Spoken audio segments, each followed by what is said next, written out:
मेरे प्यारे दोस्तों, आपको ये वीडियो देखने के बाद में पता चल जाएगा कि अब आपको तलाक लेने की जरूरत है या फिर नहीं है। तलाक लेने का कोई भी फर्क आपके ऊपर नहीं पड़ने वाला है और आपको भरण पोषण देने की जरूरत है या फिर नहीं है।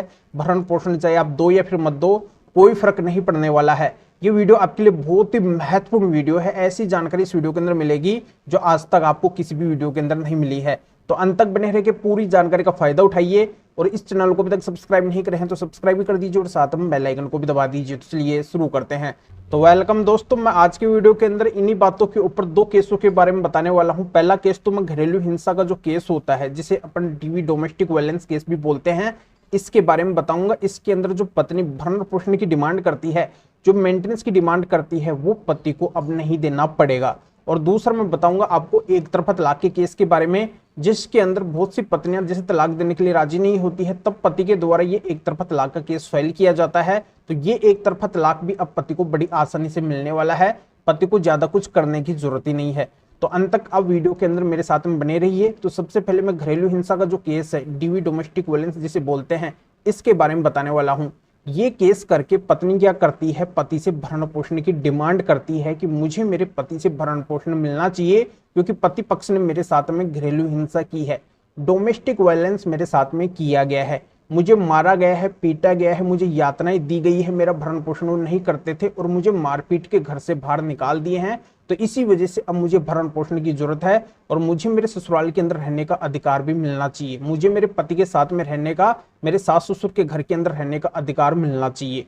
तो दोस्तों, मैं सबसे पहले आपको समझा देता हूं कि ऐसे केस के अंदर क्या होता है कि पति के ऊपर कोर्ट के द्वारा भरण पोषण लगा दिया जाता है और पत्नी को सारे अधिकार इस केस के अंदर मिल जाते हैं जो भी पत्नी डिमांड करती है। पर यहाँ पे इसका एक सबसे बड़ा लॉजिक है, सबसे बड़ा इस केस का मतलब ही ये है कि घरेलू हिंसा का मतलब है कि पत्नी के साथ में घरेलू हिंसा होगी तभी पत्नी को ये बेनिफिट्स मिलेंगे इस केस के अकॉर्डिंग। अन्यथा पत्नी किसी भी तरीके का राइट्स नहीं ले सकती है, न तो उसको भरण पोषण मिलेगा, न ही उसको अन्य कोई राइट्स मिलेगा।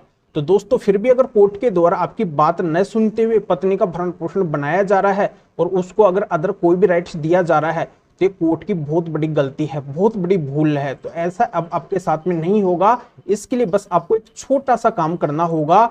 जहां पे भी जिस भी कोर्ट के अंदर आपके ऊपर जो घरेलू हिंसा का केस चल रहा है, जो डीवी डोमेस्टिक वायलेंस का केस चल रहा है, तो उसके अंदर बस आपको कोर्ट के अंदर यही बात बोलनी है कि देखो, घरेलू हिंसा का मतलब है घरेलू हिंसा। तो जब पत्नी ने घरेलू हिंसा का केस फाइल किया है, तो पत्नी से आप साबित करवाओ कि इसके साथ में घरेलू हिंसा हुई है।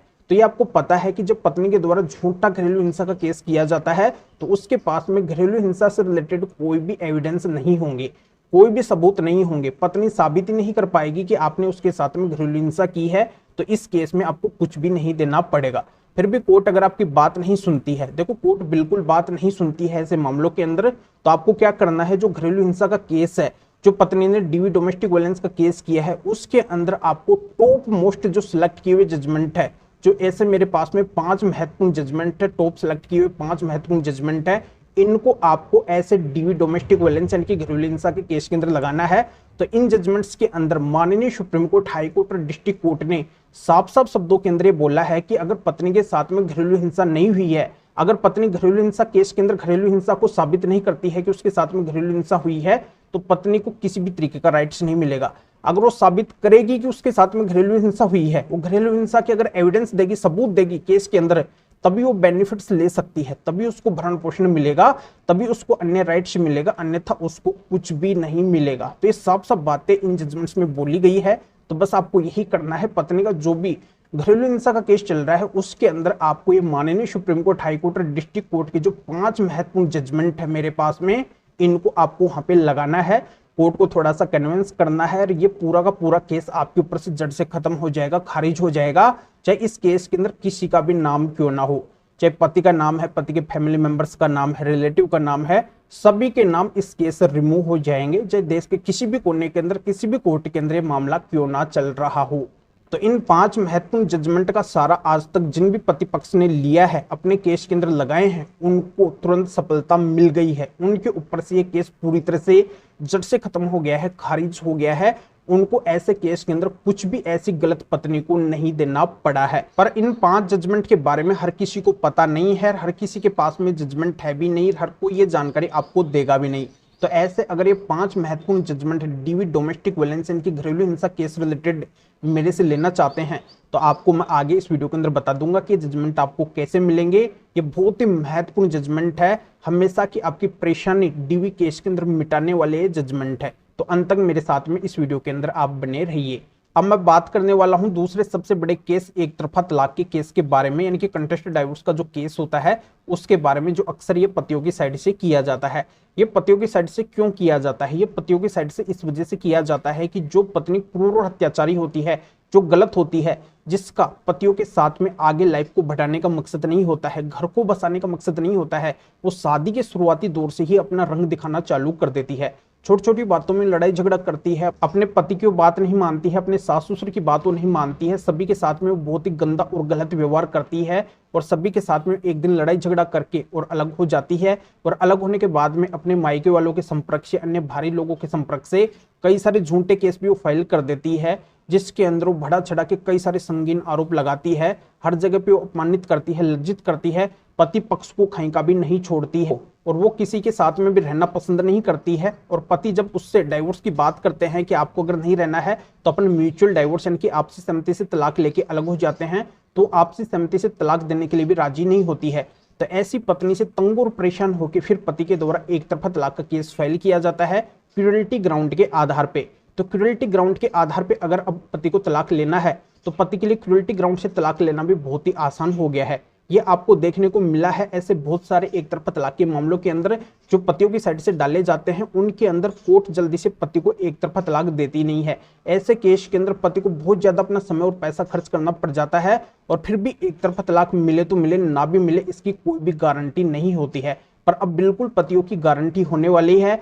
पति को निश्चित रूप से अब एक तरफा तलाक तो मिलने ही वाला है। बस पति को एक छोटा सा काम करना होगा, जिस भी कोर्ट के अंदर पति का एक तरफा तलाक का केस चल रहा है या फिर चलाने वाले हैं, उस कोर्ट के अंदर पति को जो माननीय सुप्रीम कोर्ट के टॉप मोस्ट सिलेक्ट किए हुए जजमेंट है उनको लगाना होगा। इन जजमेंट्स को लगाने से होता यह है कि उस कोर्ट के ऊपर एक प्रेशर बन जाता है, एक दबाव बन जाता है, क्योंकि जजमेंट ऑलरेडी क्रूरल्टी ग्राउंड के पति पक्ष के अंदर एक तरफा तलाक के फेवर के अंदर आए हुए हैं।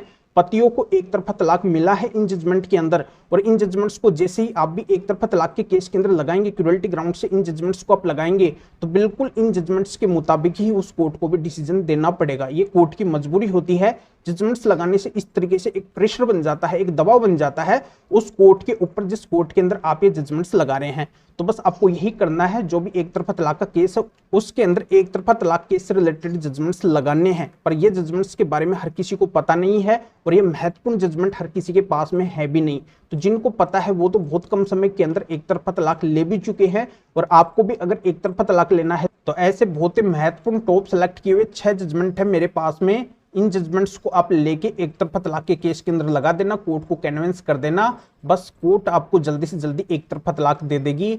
आपको वहां पे बार बार कोर्ट के चक्कर अब लगाने ही नहीं पड़ेंगे। बस इसी तरीके से अब आपको एक तरफा तलाक मिलने वाला है। तो दोस्तों, जैसा कि मैं इस वीडियो के अंदर आपको बताया कि अगर आपके ऊपर आपकी पत्नी ने डीवी डोमेस्टिक वायलेंस यानी कि घरेलू हिंसा का केस डाला है तो इससे रिलेटेड मेरे पास में 5 महत्वपूर्ण जजमेंट है। और आप अगर एक तरफा तलाक का केस पत्नी के विरुद्ध फाइल कर रखे हैं, अगर आपको एक तरफा तलाक लेना है तो इससे रिलेटेड मेरे पास में 6 महत्वपूर्ण जजमेंट है। तो टोटल ऐसे करके ये 11 जजमेंट का सेट है। तो इन सभी अगर 11 जजमेंट को आप मेरे से लेना चाहते हैं तो इस वीडियो को डिस्क्रिप्शन के अंदर जाइए, या फिर जो स्क्रीन के ऊपर आपको व्हाट्सएप नंबर दिखाई दे रहे हैं तो इस व्हाट्सएप नंबर के ऊपर भी आप व्हाट्सएप पे मैसेज करके आप बता सकते हैं कि आपको 11 जजमेंट का सेट चाहिए। तो मेरा असिस्टेंट आपको फिर व्हाट्सएप पे रिप्लाई देगा, आपको प्रोसीजर बताएगा, फिर आपके व्हाट्सएप पे ही इन महत्वपूर्ण 11 जजमेंट के सेट की पीडीएफ कॉपी भेज देगा, जिनको आप निकलवा के ऐसा जो भी केस है उसके अंदर लगा के पूरी तरह से आप फायदा उठा सकते हैं। या फिर आप इस मैटर में या फिर और किसी भी कानूनी मैटर में कानून के बारे में मेरे से अधिक जानकारी लेना चाहते हैं, मेरे से फोन के ऊपर भी बात करना चाहते हैं, तो भी आप इस व्हाट्सएप नंबर के ऊपर व्हाट्सएप पे मैसेज करके अपॉइंटमेंट बुक करवा के डायरेक्ट आप मेरे से फोन के ऊपर भी बात कर सकते हैं। तो दोस्तों, जानकारी आपके अच्छे से समझ में आ गई होगी। अभी तक अगर आपको सफलता नहीं मिली है तो आप एक टारगेट बना लो कि 1 जून से जब भी आप कोर्ट के अंदर जाएं तो इन जजमेंट्स को आप जरूर लेके जाएं और अपने केस के अंदर सफलता जरूर पाएं। तो अभी आप इन महत्वपूर्ण जजमेंट को ले लीजिए और निकलवा लीजिए, अपने पास में रखिए और कोर्ट के अंदर जाके आप लगा दीजिए। तो अभी आप इस वीडियो को लाइक भी करें और शेयर भी करें, जो और लोगों को भी इस कानूनी प्रोसीजर का पता चल सके, वो भी अवेयर हो सके और वो भी ऐसे केसों के अंदर फायदा उठा सके। तो फिर आगे मिलेंगे आपसे नए वीडियो नए टॉपिक के साथ में। आप सभी का बहुत बहुत धन्यवाद।